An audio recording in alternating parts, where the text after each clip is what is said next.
It was an ordinary day for Officer Tom, who was used to doing things his own way. When he saw a black woman walking calmly down the street, his internal biases took over. "Hey, stop," he shouted, approaching her with a stern expression.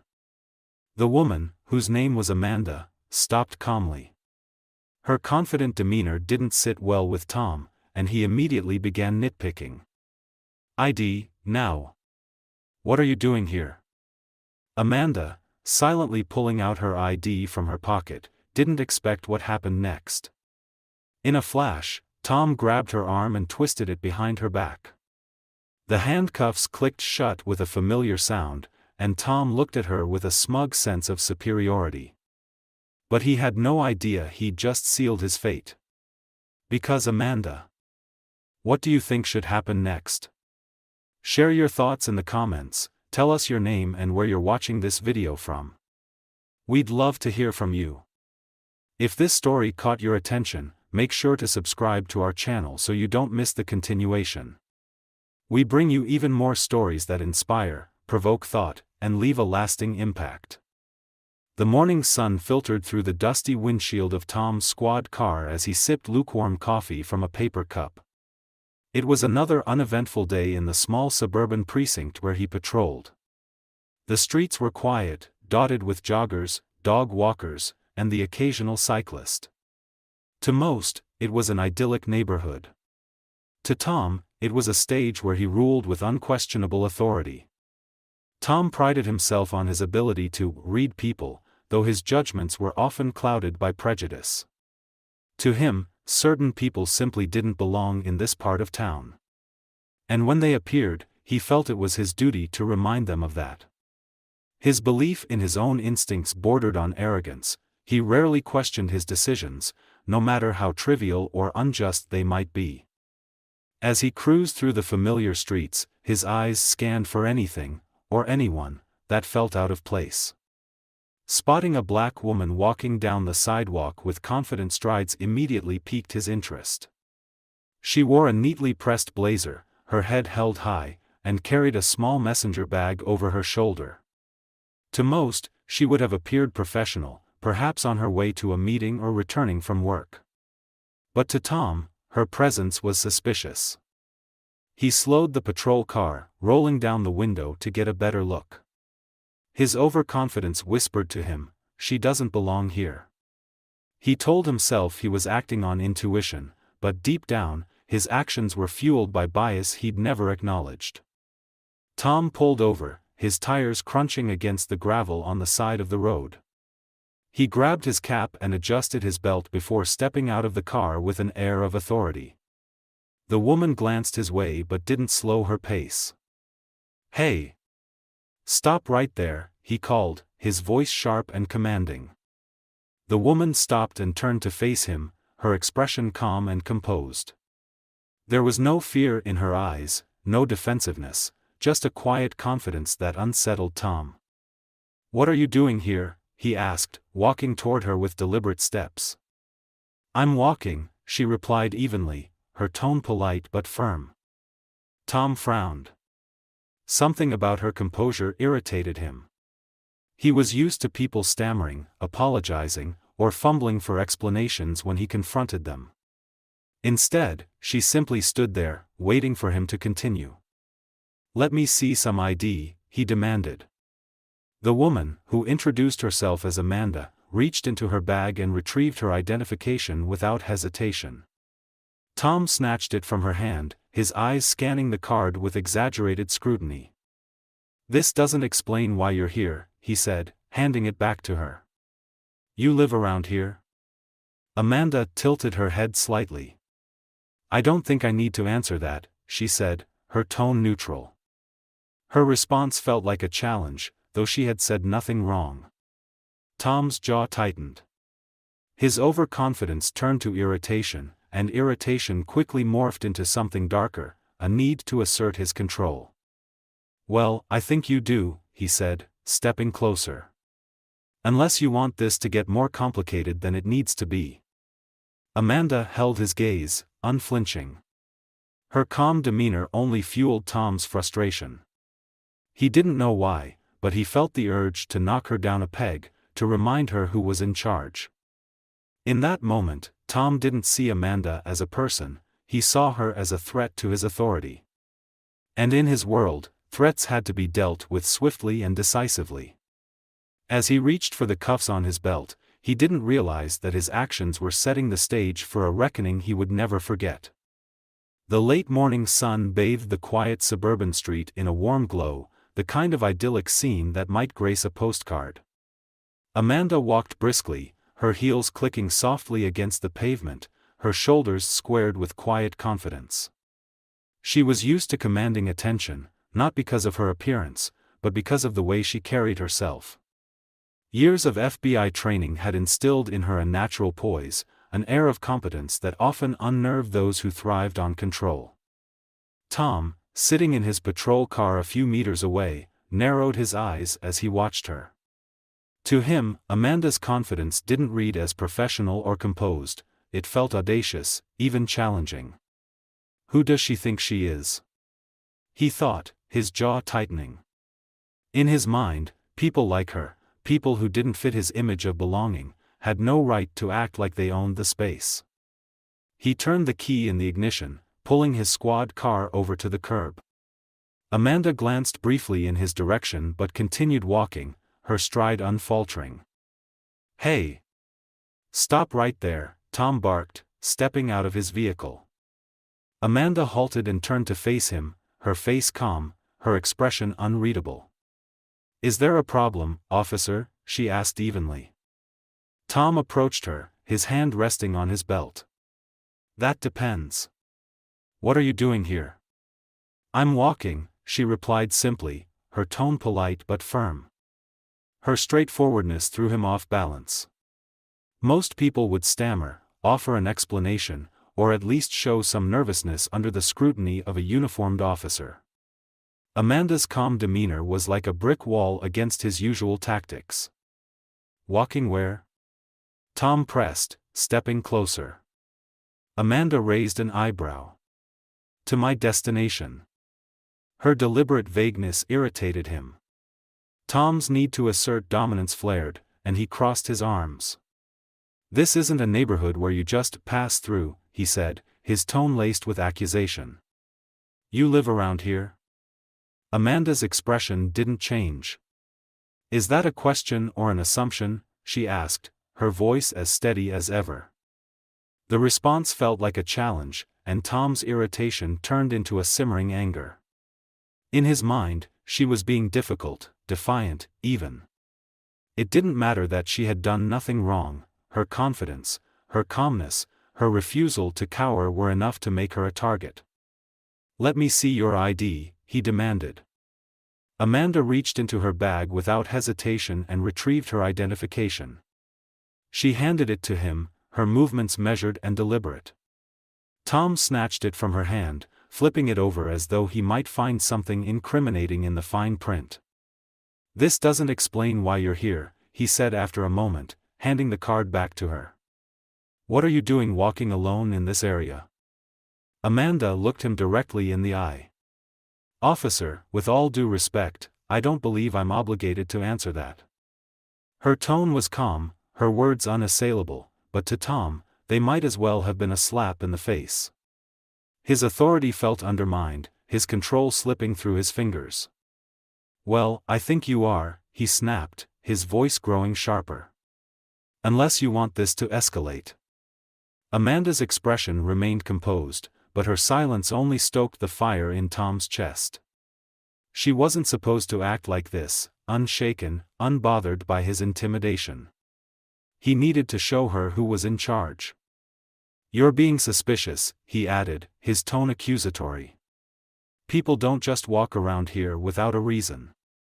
Amanda let out a slow breath, her eyes locked on his. "And what reason would satisfy you?" she asked, her voice level but carrying a hint of steel. Tom didn't have an answer, but his pride wouldn't let him admit it. Instead, he doubled down, taking another step closer. The street was quiet, but Amanda's composure had turned the encounter into a silent battleground. Each word, each glance felt loaded with meaning.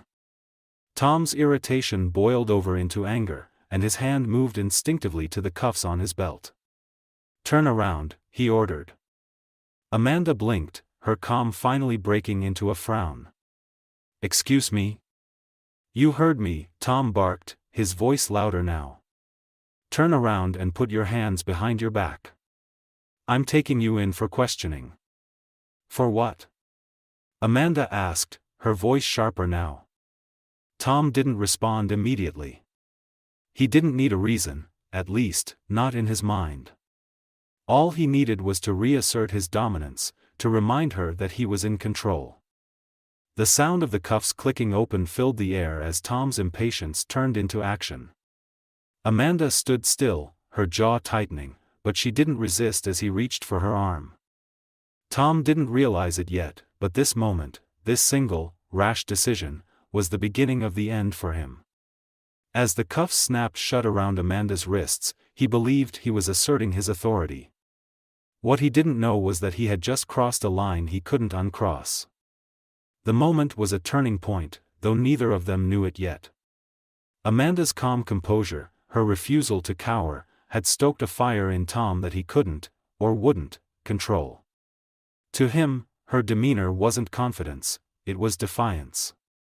And in his mind, defiance demanded punishment. "You think you're better than me, don't you?" Tom spat, stepping closer to Amanda.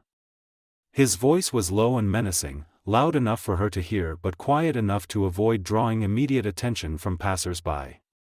Amanda didn't flinch. "I think you're overstepping your authority," she said evenly, her voice steady despite the tension in the air. Tom's hand moved to his belt, his fingers brushing over the cool metal of his handcuffs. "Turn around," he ordered sharply. "For what?" Amanda asked, her tone still calm. "I've done nothing wrong." Tom's patience snapped. In one swift motion, he grabbed Amanda's wrist and twisted it behind her back. The force of the movement made her stumble slightly, her balance momentarily lost. "You're resisting," he barked, though she hadn't moved a muscle to fight back. "I'm not resisting," Amanda said, her voice tight with pain but still controlled. Her words only seemed to aggravate him further. He tightened his grip, his fingers digging into her skin as he reached for his cuffs. The sharp click of metal locking into place echoed through the quiet street. Tom yanked her other arm back, locking both wrists in the cuffs with a level of force that was unnecessary, even for someone who posed an actual threat. Amanda winced but said nothing, refusing to give him the satisfaction of a reaction. "You people never know when to stop," Tom muttered under his breath, his words dripping with venom. Amanda's head snapped up, her eyes locking onto his. For the first time, there was a flicker of anger in her gaze. "What did you just say?" she asked, her voice low but firm. Tom smirked, leaning closer. "You heard me." The exchange had not gone unnoticed. A few pedestrians had stopped to watch, their expressions a mix of confusion and concern. One woman pulled out her phone, the faint sound of a camera shutter capturing the moment. "Is this necessary?" a man called from across the street, his tone cautious but disapproving. "Move along," Tom barked, his grip on Amanda's arm tightening. "This doesn't concern you." Amanda stood silently, her shoulders squared despite the weight of the cuffs cutting into her wrists. She could feel the bruises forming, but she refused to let him see her pain. "You should be ashamed of yourself," she said quietly, her words calm but piercing. Tom's smirk faltered for a moment, replaced by a flicker of something, doubt, perhaps, or fear. But it was gone as quickly as it appeared, replaced by the mask of authority he had worn for so long. "You don't get to tell me how to do my job," he snapped, his voice rising. Amanda didn't respond. She didn't need to. The crowd around them was growing, their murmurs of discontent louder with each passing second. Tom, however, was too blinded by his own need for control to notice the tide beginning to turn against him. For now, he was still the one in charge. But Amanda's quiet strength, her refusal to be broken, had set something in motion that he wouldn't be able to stop. The scene began to draw attention, though it started subtly at first, a glance over the shoulder, a brief pause in someone's step. The street, usually quiet at this time of day, seemed to come alive with unease. People noticed the tall, imposing figure of Officer Tom standing over Amanda, who was now restrained in handcuffs. Her composed demeanor and the sharp contrast of Tom's aggressive stance piqued curiosity and concern. A young woman walking her dog slowed down, her brow furrowing as she observed from across the street. She hesitated, her grip tightening on the leash, unsure of whether to intervene. A man on a bike stopped pedaling, pulling to the curb as he watched the exchange with a look of growing disapproval. Yet, despite their concern, no one spoke. The weight of authority, the uniform, the badge, the gun on Tom's hip, kept their voices locked away. No one wanted to risk becoming the next target of his ire. Tom, however, noticed the eyes on him. Instead of backing down, he seemed to draw strength from the growing crowd. In his mind, the attention justified his actions, feeding his need to assert dominance. "You're all seeing this, right?" he called out, his voice carrying over the murmurs of the onlookers. "She's resisting. I'm just doing my job." Amanda's calm voice cut through his words. "I'm not resisting," she said, her tone steady but firm. Her quiet defiance only irritated him further. "Keep talking," he said with a sneer. "You're just making it worse for yourself." The young woman with the dog hesitated, her phone trembling in her hand as she opened the camera app. She wasn't sure if recording was the right thing to do, but something about the scene felt wrong, deeply wrong. "She hasn't done anything," the woman muttered under her breath, too softly for anyone but herself to hear. Nearby, an elderly man leaned on his cane, his expression a mix of anger and sadness. He had seen this before, too many times. He shook his head but remained silent, his hands gripping the cane tightly. Tom's confidence grew as he noticed the silence of the crowd. To him, their inaction was proof that he was in the right, that his authority was absolute. He turned back to Amanda, his face a mask of mockery. "Guess what? No one here is going to help you," he said. "You people never learn." The words hung in the air like a slap, drawing a sharp intake of breath from the crowd. A man in a business suit, standing a few feet away, muttered, "That's crossing the line." But still, he didn't step forward. Amanda lifted her head, her gaze sweeping over the faces around her. She saw the fear in their eyes, the hesitation. But she also saw something else, discomfort, anger, the beginnings of defiance. "You're wrong," she said to Tom, her voice steady despite the pain in her wrists. "They see you for what you are." Tom stiffened, his grip tightening on her arm. For a moment, there was a flicker of doubt in his expression, but he quickly masked it with a scoff. The crowd continued to grow, the tension thickening with every passing second. More phones appeared, cameras pointed at the scene. The murmurs grew louder, their disapproval inching closer to confrontation. Still, most stayed rooted in place, unsure of how to act. They were witnesses to something unjust, yet the fear of retaliation, the consequences of speaking up, kept their voices low and their movements cautious. Tom didn't realize it, but the silent witnesses were not as passive as they seemed.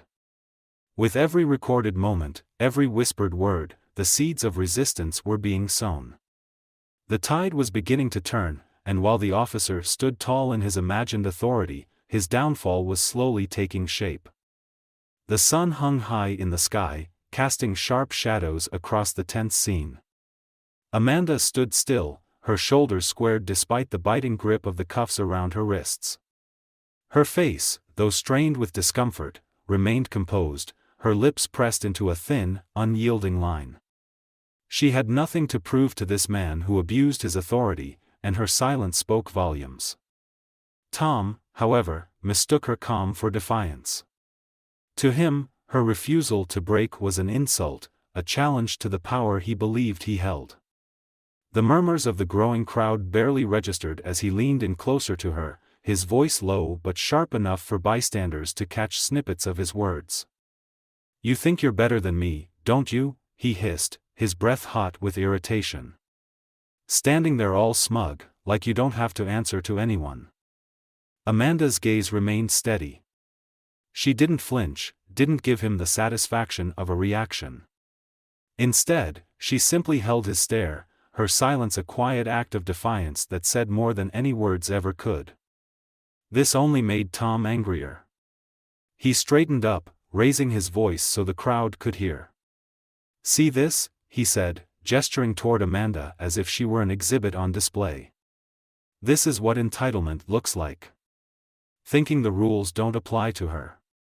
Amanda's calm expression faltered for the briefest moment, her lips tightening ever so slightly. She took a slow, measured breath, grounding herself. She refused to let him rattle her.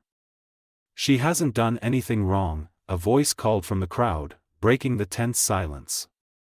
Tom's head whipped around, his eyes scanning the faces of the bystanders. "Stay out of this," he barked, his tone carrying the weight of a warning. He turned back to Amanda, his frustration boiling over. "You think these people are on your side?" he sneered. "They'll record, they'll whisper, but when push comes to shove, no one's going to stand up for you." Amanda tilted her head slightly, her expression unchanged. "Are you done?" she asked softly, her tone devoid of malice but carrying a quiet strength that cut deeper than anger. Her question hit Tom harder than he cared to admit. His jaw clenched, his knuckles widening as his fists balled at his sides. He leaned in, closing the space between them. "I'm just getting started," he growled. By now, the crowd had grown to nearly a dozen onlookers, their murmurs of disapproval growing louder. Phones were raised, their lenses capturing every word, every gesture. "Let her go," shouted another voice from the crowd, emboldened by the rising tension. But Tom ignored them, focusing solely on Amanda. "I'll teach you some respect," he said, his tone laced with venom. Amanda didn't flinch. Instead, she straightened her back, meeting his gaze head-on. "Respect is earned," she replied calmly. Her words were a slap he couldn't brush off. Tom's face reddened, the veins in his neck bulging as he struggled to maintain control. He wanted her to falter, to beg, to show any sign of submission. But she didn't. The crowd, sensing the imbalance of power, began shifting from passive observers to vocal challengers. "You're way out of line. This is abuse of power. Let her go, or we'll make sure everyone knows about this." Tom's eyes flickered with uncertainty, but he quickly masked it with a scowl. Turning to the crowd, he barked, "If you don't like it, leave. You're interfering with an active investigation." Amanda's voice cut through the noise, steady and unshaken. "Investigation? What exactly are you investigating, officer?" Her question hung in the air like a gauntlet thrown down. The murmurs from the crowd grew louder, their discontent turning into outright anger. Tom had no answer, and he knew it. Her calm, her unyielding dignity in the face of his aggression, had turned the tide against him. The more he lashed out, the more obvious it became who was truly in the wrong. Tom's authority was slipping, and Amanda, with her quiet strength, was the one holding the upper hand. The tension between Amanda's unwavering composure and Tom's barely contained aggression was like a tightly wound spring, ready to snap. The murmurs of the crowd had grown louder, their frustration bubbling to the surface, but Tom ignored them. His focus was entirely on Amanda. Her silence, her refusal to cower, gnawed at him. It wasn't fear he saw in her eyes, it was something else entirely, something that unsettled him in a way he couldn't explain. And then, she spoke. "I think you've made a mistake, officer," Amanda said evenly, her voice calm but with an undertone of authority that didn't match the scene. Tom's brow furrowed. "A mistake," he repeated, his tone mocking. "The only mistake here is you thinking you're above the law." Amanda held his gaze, unflinching. I'm not above the law. But I do understand it better than you think. The words landed with a quiet force, making Tom hesitate for the first time since the encounter began. His hand instinctively went to the handcuffs on his belt, as if tightening his grip on control. "Don't try to lecture me," he snapped, though his voice lacked the same confidence as before. "You don't know who you're dealing with." Amanda tilted her head slightly, a faint hint of a smile touching her lips. "I could say the same to you." That simple statement made Tom's stomach knot. There was something about the way she said it, the deliberate weight of her words, that sent a shiver down his spine. He quickly brushed it off, telling himself she was just another civilian trying to act tough. But doubt had started to creep in. Tom glanced at her again, this time noticing things he hadn't before: the crispness of her blazer, the subtle badge-shaped imprint on the leather of her messenger bag, the way she carried herself with an air of quiet authority.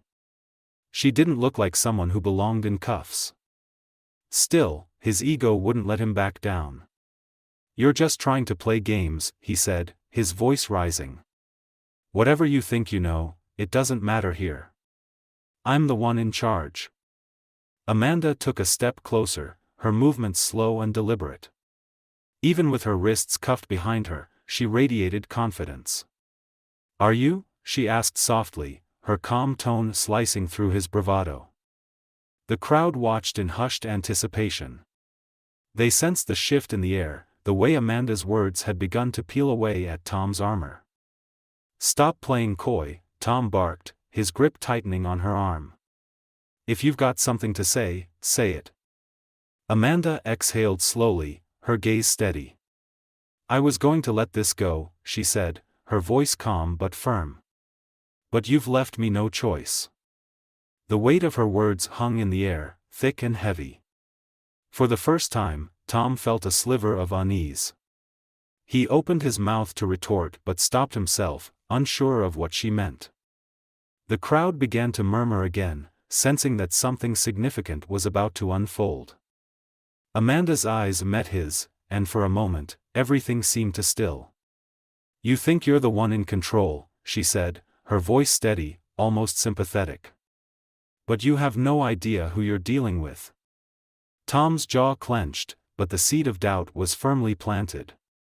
His instincts told him to push forward, to reassert his dominance, but another part of him, the part he rarely listened to, warned him to tread carefully. Still, he scoffed, trying to shake off the discomfort creeping into his chest. "We'll see about that," he said, though his voice wavered slightly. As the weight of Amanda's words settled over him, Tom's mind raced. He didn't know why, but for the first time, he began to wonder if he had picked the wrong fight. The tension in the air had thickened to the point of suffocation. The crowd surrounding Tom and Amanda had grown larger, their murmurs now turning into pointed comments, sharp accusations aimed at the officer who seemed hell-bent on asserting dominance over a woman who had done nothing wrong. The phone cameras were no longer discreet, several bystanders were openly recording, their lenses fixed on Tom's every move. Amanda stood silently, her wrists still bound behind her back, her calm demeanor unwavering. The weight of her quiet strength only seemed to amplify Tom's frustration. He could feel his control over the situation slipping, the collective judgment of the crowd pressing down on him like a vice. "You people just don't know when to stop, do you?" Tom spat, his voice rising above the noise of the onlookers. The words were venomous, heavy with implication, and they silenced the murmurs for a brief moment. Amanda's head tilted slightly, her eyes narrowing as she locked her gaze onto him. "What do you mean by, you people?" she asked, her voice calm but cutting. The crowd stirred, their murmurs growing louder again. A woman in the back called out, "Did he just say what I think he said?" Tom ignored the growing discontent, doubling down. "Yeah, I said it," he snapped, his face flushed with anger. "You people think you can walk around like you own the place, like the rules don't apply to you." The crowd erupted. "Are you serious right now? That's blatant racism. Someone report this man."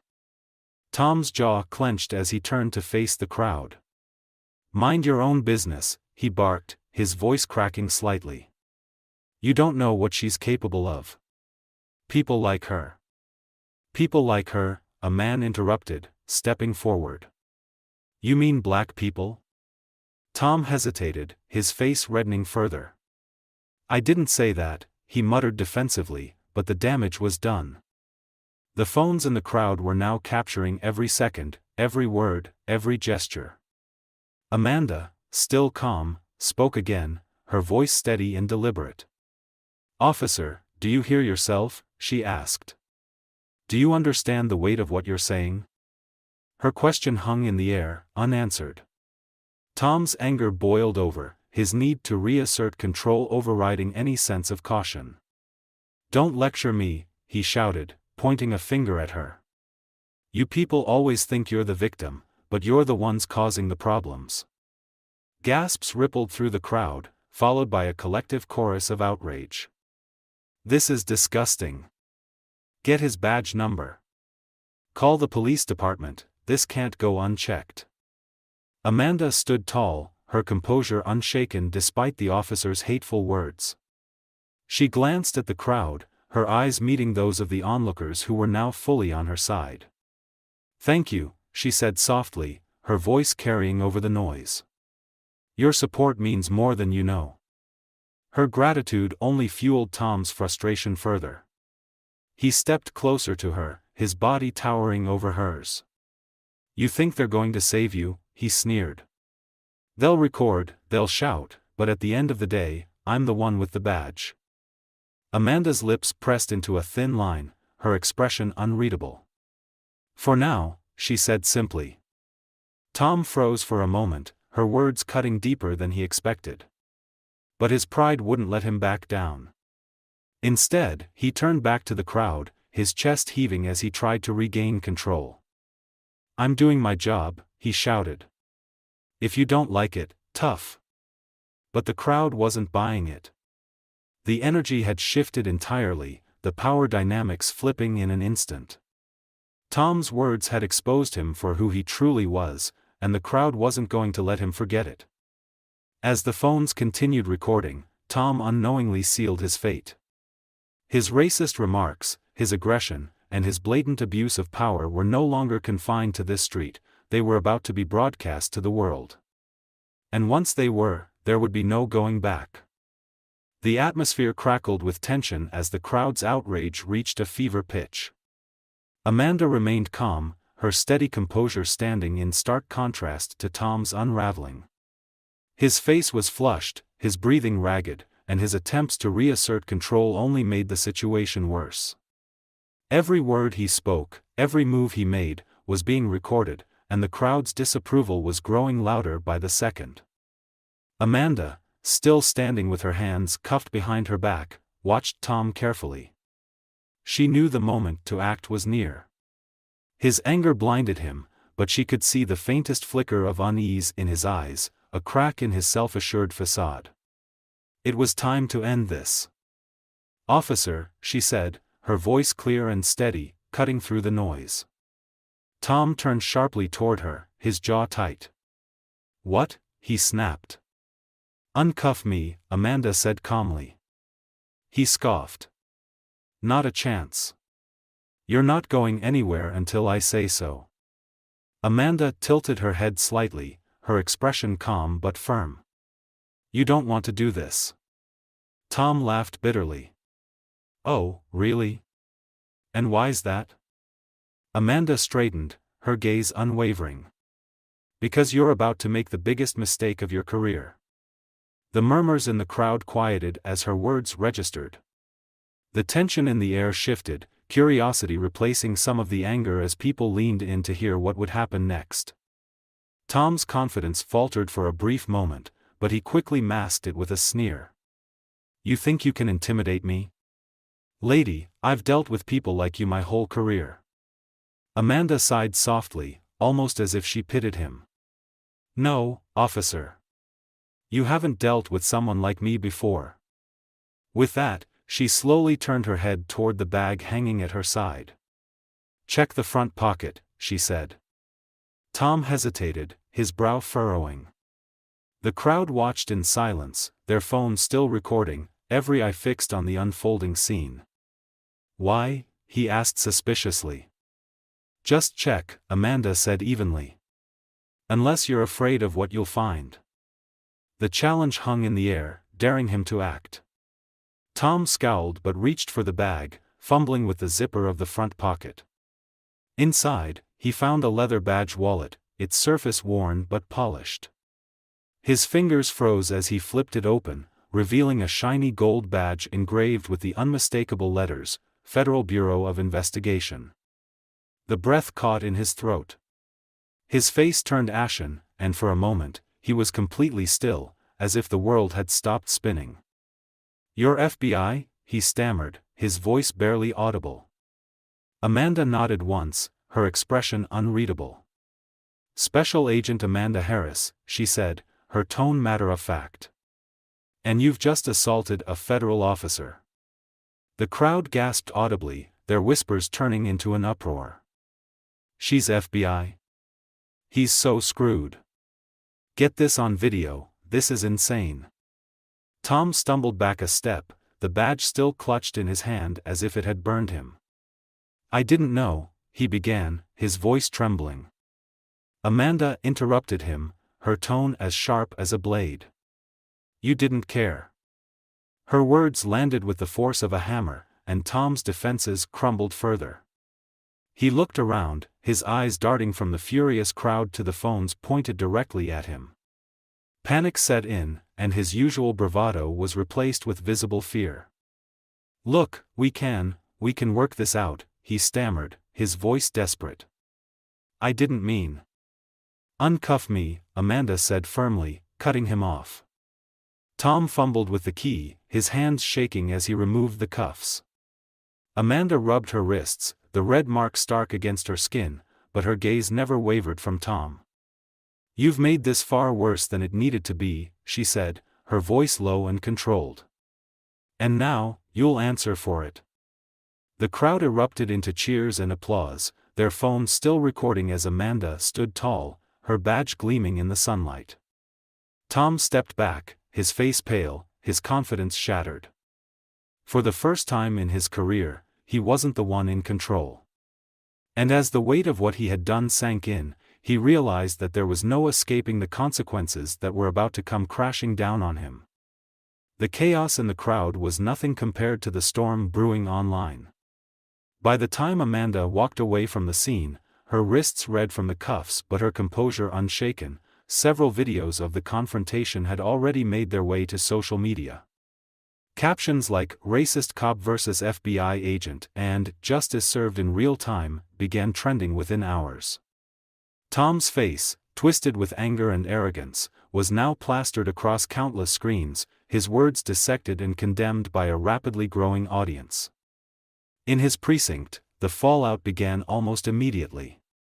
Tom returned to the station, his usual swagger noticeably absent. The moment he walked through the door, all eyes were on him. Officers who had once laughed at his brash behavior now exchanged uneasy glances, their whispers trailing him as he moved toward his desk. "Did you see the video?" one officer muttered to another. "Yeah. It's bad, real bad." Tom pretended not to hear them, but his stomach churned. He sat at his desk, trying to focus on routine paperwork, but the tension in the air was suffocating. An hour later, his captain called him into the office. The captain, a stern woman with years of experience under her belt, didn't bother with pleasantries. She slammed a printed screenshot of one of the videos onto her desk. "What the hell is this, Tom?" she demanded, her voice low but furious. Tom stammered, "It's not what it looks like, Captain." She was being an FBI agent, the captain interrupted, her eyes narrowing. "She was being an FBI agent, Tom. And you, in front of witnesses and cameras, not only assaulted her but made racist comments while doing it." Tom's mouth opened and closed like a fish out of water. The captain didn't give him a chance to respond. The Bureau is involved now, she said, leaning forward. They've already called the chief, and they're not happy. You've brought a storm down on this department, and it's all because you couldn't check your damn ego. Tom sank into the chair, his face pale. What's going to happen? He asked weakly. The captain's eyes were cold. You're being placed on administrative leave effective immediately. And if you're lucky, you'll only lose your badge. But let me be clear, lucky isn't looking good for you right now. Meanwhile, Amanda was sitting in a conference room at her field office, recounting the events to her supervisor and a team of legal advisors. Her voice was steady as she described Tom's aggression, the humiliation she endured, and his blatant abuse of power. We've seen the videos, her supervisor said, nodding grimly. You handled yourself with remarkable composure, Agent Harris.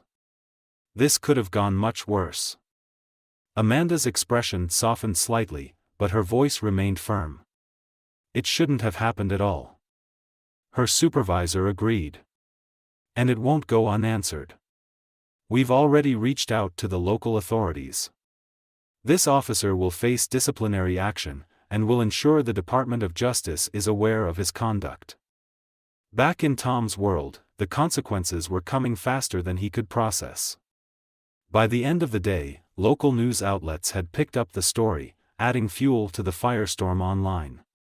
The department released a carefully worded statement, distancing themselves from Tom's actions and promising a full investigation. But it was the public's reaction that truly sealed his fate. Comments flooded social media. This is why we need accountability in law enforcement. How many people has this cop harassed without a camera around? Major respect to Agent Amanda for staying calm through all that. Petitions demanding Tom's immediate termination gathered tens of thousands of signatures within hours. Protesters began gathering outside the precinct, holding signs that read, "No room for racism" and "Justice for all." Tom's phone buzzed incessantly with calls and messages, most of them angry or threatening. His personal information had been leaked, and strangers now knew his name, his face, and his history. That night, he sat alone in his apartment, the weight of his actions crashing down on him. The confidence he'd once worn like armor was gone, replaced by fear and regret. He realized that his words and actions had not only cost him his reputation but might very well cost him his career. But what he didn't know was that this was only the beginning. The ripples of his actions were far-reaching, and the consequences would continue to unfold in ways he couldn't yet imagine. The announcement came swiftly: Officer Tom was terminated from his position, effective immediately. The department, under immense public pressure and scrutiny from federal authorities, made it clear they would not tolerate his actions. Tom's name was plastered across every headline, not as a hero in uniform but as a cautionary tale of unchecked bias and abuse of power. The fallout was relentless. His neighbors avoided him, his former colleagues distanced themselves, and his once proud career was reduced to a stain on the precinct's history. Online, his face became synonymous with racism, shared alongside hashtags like #JusticeForAmanda and #AccountabilityMatters. Meanwhile, Amanda's calm strength and professionalism made her a national figure. Interviews highlighted her courage in the face of humiliation, and her story became a rallying cry for those demanding change. Schools, organizations, and communities shared her story as an example of resilience and dignity overcoming hatred. "I didn't speak up for myself alone," Amanda said during a televised interview. "I spoke up for everyone who's ever been silenced by prejudice." Her words inspired millions, sparking conversations about systemic racism and the importance of accountability. Campaigns were launched to reform law enforcement training, and Amanda's story became a symbol of hope for a better future. For Tom, the weight of his actions was a burden he would carry forever. For Amanda, her ordeal was a platform to create lasting change. And for the world watching, it was a lesson in the power of justice and the courage to stand against bias. This story is a powerful reminder of how bias and abuse of power can destroy lives. But it's also a testament to resilience, justice, and courage. Amanda, maintaining her dignity in the face of injustice, became a symbol of change, proving that even in the darkest moments, truth and accountability can prevail. For Tom, it was a harsh lesson: every action has consequences, and abuse of authority will eventually come to light. What did you think about this story? Share your thoughts in the comments, we'd love to hear from you. If this story moved you, don't forget to subscribe to our channel. We bring you stories that inspire, provoke thought, and encourage a deeper look at the world around us. Hit the subscribe button so you don't miss our next videos.